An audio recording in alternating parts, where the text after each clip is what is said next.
AITA for moving out when my parents ask me to pay rent.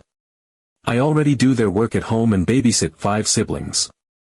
I'm 23 and the oldest of 5 siblings. We range in age from me down to my youngest brother who's 10. I'm currently a full-time student, finishing up an afterdegree that's going to land me a solid position in my field. I'm lucky enough to already be working part-time in the industry I'm studying for, and my employer has made it clear they'll take me on full-time the moment I'm done with school. The part-time job pays well enough that I can cover my tuition, my living expenses, and still set some aside each month. I'm not rich by any means, but I'm doing all right for a student. My parents both work full-time. My mom has a standard 9 to 5, but it's a physically demanding and emotionally draining job. She's absolutely exhausted most nights. My dad works much longer hours. He's usually out the door before sunrise and gets home late. I respect both of them for how hard they work, and that's one of the reasons I've been doing what I do at home. Over the last few years, I've gradually taken on more and more of the responsibilities around the house. It wasn't like one big conversation where we all sat down and decided that I'd be the one to keep everything running. Things just kind of drifted in that direction. It started small. I'd pick up groceries when I was already out. Then it was helping with dinner, then making dinner, then meal prepping for everyone's lunches during the week. Eventually, I found myself doing the grocery shopping every week, managing the meal plans, cooking most nights, doing the family's laundry, and making sure the house stayed organized. I also ended up becoming the unofficial manager of the household chore system. I keep track of who does what and when, and I make sure everyone's pulling their weight. I'm not a tyrant about it or anything, but I do make sure that my younger siblings are learning some responsibility. My 10-year-old brother, for example, is in charge of feeding and walking the dogs, and I make sure we're stocked up on dog food and everything else he needs. The way I see it, I took all this on because it needed to be done. I wanted to help, and no one else seemed able to do it consistently. My parents didn't ask for it explicitly, but they leaned on it heavily once it was in place. I'd hear things like, "Thank you for dinner," or, "I don't know what we'd do without you," which felt nice. But over time, it stopped feeling like I was helping. It started to feel like I was expected to keep it all together. Like if I dropped the ball, the whole house would just fall apart. Then Christmas came. I'd had my eye on a PlayStation 5 for a while, and I finally found a decent deal and decided to treat myself. I keep it in my room, and it's strictly mine. The rest of the family still uses a shared PlayStation 4 in the living room. I didn't make a big deal out of it, didn't rub it in anyone's face, just quietly enjoyed having something that was mine and mine alone. Apparently, my 20-year-old brother wasn't too thrilled about that. He started complaining to our parents about how I was making so much money and not sharing anything. His words, not mine.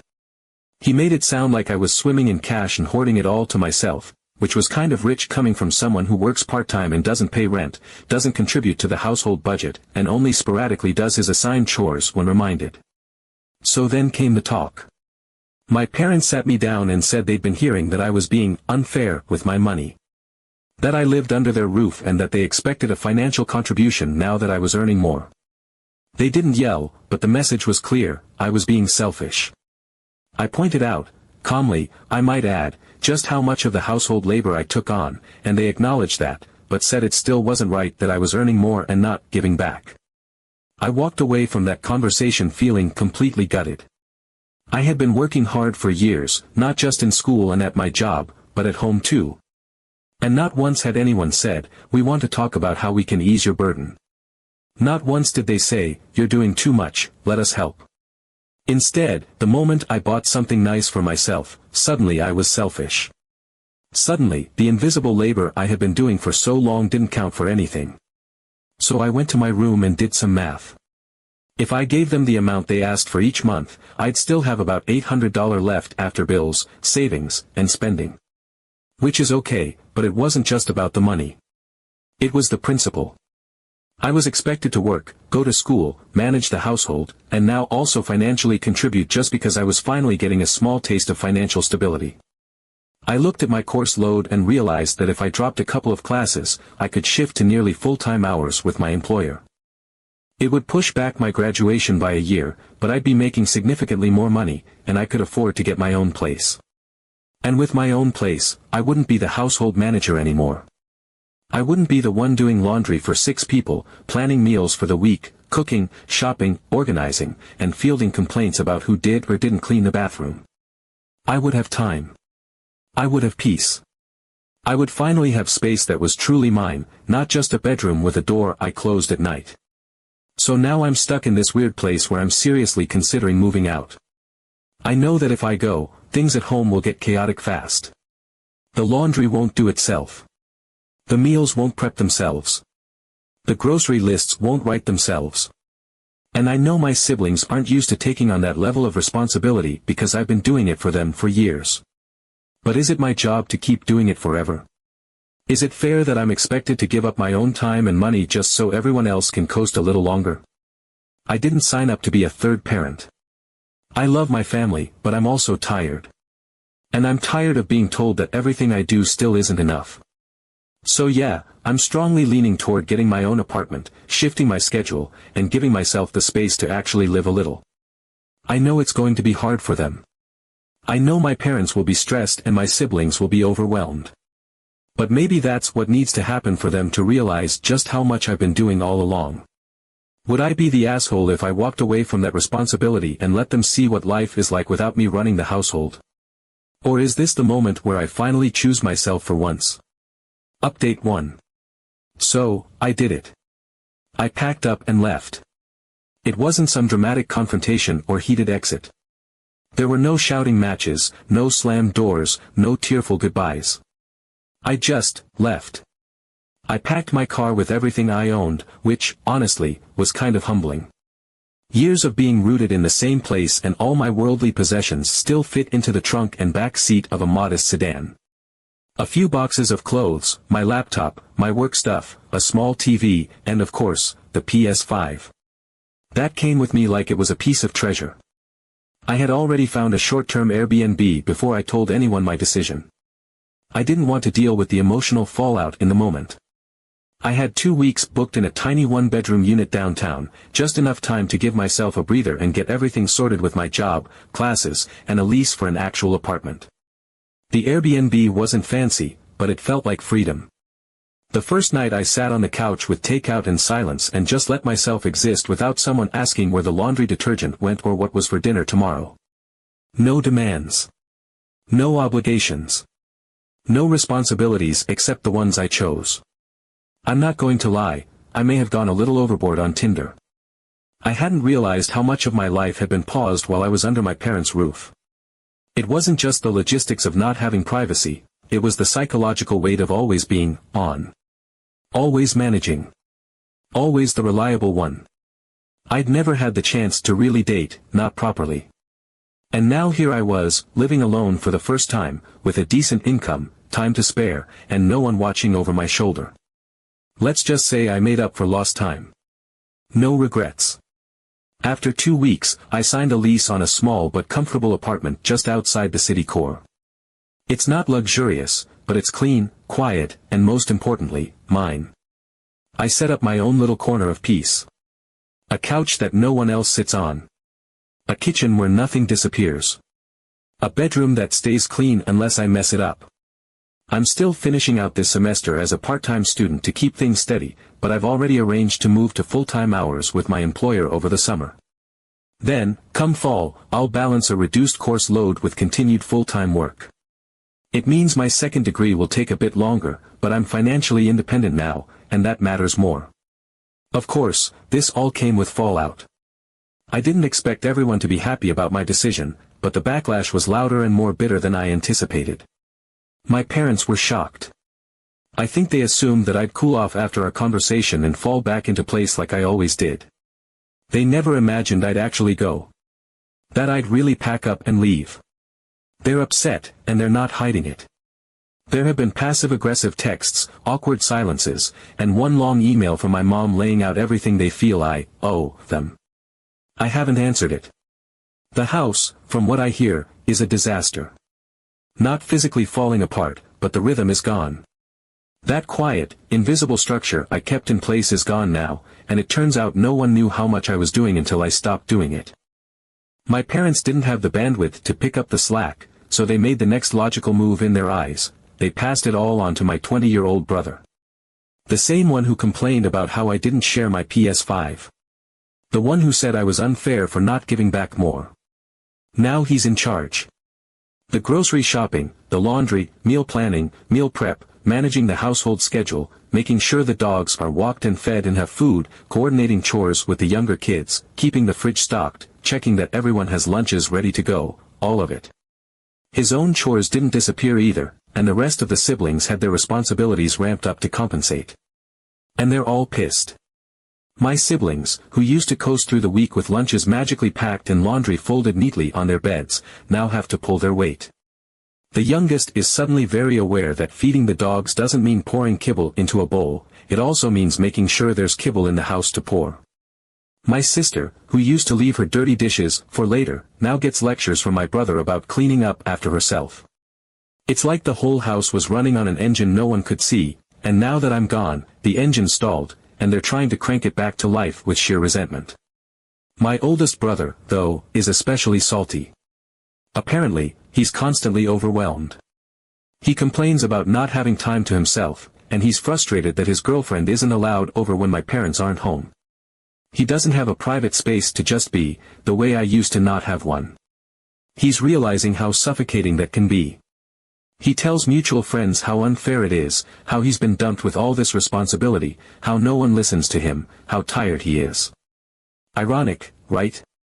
I haven't rubbed it in. I haven't gloated. But I won't lie, there's a part of me that feels vindicated. This is what I was doing. This is what I carried. And no one saw it until I put it down. I do feel bad sometimes. I don't hate my family. I love them. But I spent years putting everyone else ahead of myself, believing that if I just worked harder, if I just held everything together a little tighter, maybe it would be enough. But it never was. The moment I had something of my own, I was guilt for it. Expected to hand it over. Expected to do more. It didn't make sense to keep doing all that and pay rent on top of it. If I was going to be treated like a tenant, then I was going to live like one, with my own lease, my own space, and my own freedom. So now I live in my own place, with my own things, answering to no one. I go to work, I come home, I cook for myself or not at all. I clean when I feel like it. I sleep without being woken up early because someone forgot to set their own alarm. I come and go as I please. And yeah, the guilt lingers some days, but freedom tastes better. Update 2. It's been a few months since I moved out, and honestly, I thought the chaos back home would settle down once everyone adjusted. I figured that with a bit of time and enough frustration, they'd fall into some kind of rhythm on their own. That the responsibility would eventually redistribute, or at least the others would step up out of necessity. But that's not what happened. At all. Instead, what happened was slow, creeping dysfunction. That invisible labor I had been doing for years didn't just vanish into thin air when I left, it accumulated. It piled up like unwashed laundry in the basement. The systems I had quietly maintained without anyone really noticing, the chore charts, the meal prep rotation, the grocery lists organized by aisle, collapsed. And the thing about invisible labor is that once it stops, you don't just notice its absence. You feel the consequences. Constantly. Daily. My 20-year-old brother, Josh, the one who once complained about how unfair it was that I didn't share my PS5 and that I made money without contributing, was now the reluctant captain of a sinking ship. He had been tasked with taking over everything I used to do, but unlike me, he never had the discipline, experience, or bandwidth for it. The chore chart I used to update like clockwork. Forgotten. Not just outdated, but buried under a pile of unopened mail on the kitchen counter. Meal prep became an occasional event, sometimes skipped entirely. One week, their meal plan was apparently just a single frozen lasagna and a family-sized bag of chips from Costco. I heard about that one through my youngest brother, who texted me with a picture of the dinner plate and a sad-looking thumbs-up emoji. The dogs didn't escape the fallout either. My 10-year-old brother, who I used to remind and double-check constantly, forgot to feed them 2 days in a row. When I found out, I had to resist the urge to drive over and fix it myself. But I didn't. I held the line. Because this was their house now. Their responsibility. From what I've gathered, the house itself became a constant mess, dishes stacking up in the sink, laundry left wet in the washer until it started to smell, random fast food wrappers on the counters, half-finished school projects on the table, no one knowing if there was milk in the fridge until they were pouring a bowl of cereal. It wasn't that my family was incapable. It was that they had no muscle memory for the day-to-day maintenance I had always done silently in the background. And now they were having to build that from scratch in real time, while already overwhelmed. My parents, who both still work full-time, tried stepping in at first. They really did. But they just didn't have the energy for it. My mom came home from work too exhausted to think about coordinating who cooked or vacuumed or made sure the lunches were packed. My dad, who already works long hours, wasn't about to start managing household logistics in the little time he had off. Tension started to build. They began getting snippy with everyone, snapping at the kids, arguing more frequently, and walking through the house with that specific exhausted frustration that only comes from constantly picking up other people's slack. That's when the subtle campaign to get me back started. First, it was small, easy-to-ignore texts from my mom. "The kids miss you. Maybe come by for dinner," or "made your favorite tonight in case you're in the area." Then my dad started chiming in. "Hey, the Wi-Fi setup's been weird. Think you could help out?" They never outright asked me to move back, at least not at first. But the intention was clear, they were trying to test the waters. Trying to reel me back in with nostalgia, guilt, and small requests that they hoped would snowball. I wasn't buying it. I stayed polite but firm, that's not my job anymore. I didn't move out on a whim. I left because I had spent years being the unpaid, unacknowledged third parent of that household. I wasn't going to be lured back in to patch up the sinking boat while everyone else kept drilling holes in the hull. But they didn't stop. After a few more weeks of things spiraling, the subtlety disappeared. I got a phone call from my mom one evening. She was stressed, clearly overwhelmed, and she didn't mince words this time. She said, "We think it would be good if you moved back in. You're part of this family, and things just aren't the same without you." That line hit me hard, not because it was emotional, but because of the irony. Things weren't the same without me. Exactly. That was the point. I reminded her that I left for a reason. That I wasn't their built-in caretaker. That if the household wasn't running smoothly, it wasn't my fault, it was the result of years of taking me for granted. If they wanted to fix it, they needed to start teaching the younger siblings how to contribute, not just wait for me to come back and rescue them. She wasn't thrilled with that answer. And then something unexpected happened. My dad reached out again a few days later. But this time, it was different. He wasn't trying to guilt-trip me or sugarcoat anything. Instead, he offered a compromise. He said, "What if we actually paid you? Like, a proper arrangement.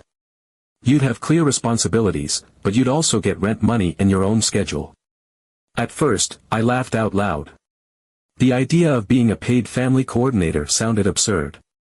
Like some weird, dystopian domestic internship. But then I started thinking. Why was it absurd? I'd been doing unpaid labor for years. Running a household of 7 is not some casual side hobby, it's a full-time operation. And if they were finally recognizing that labor had value, was it really so crazy? What if I treated it like a part-time job? What if I had boundaries and structure? What if I didn't live there, but visited on designated days, handled what needed to be done, and got compensated accordingly?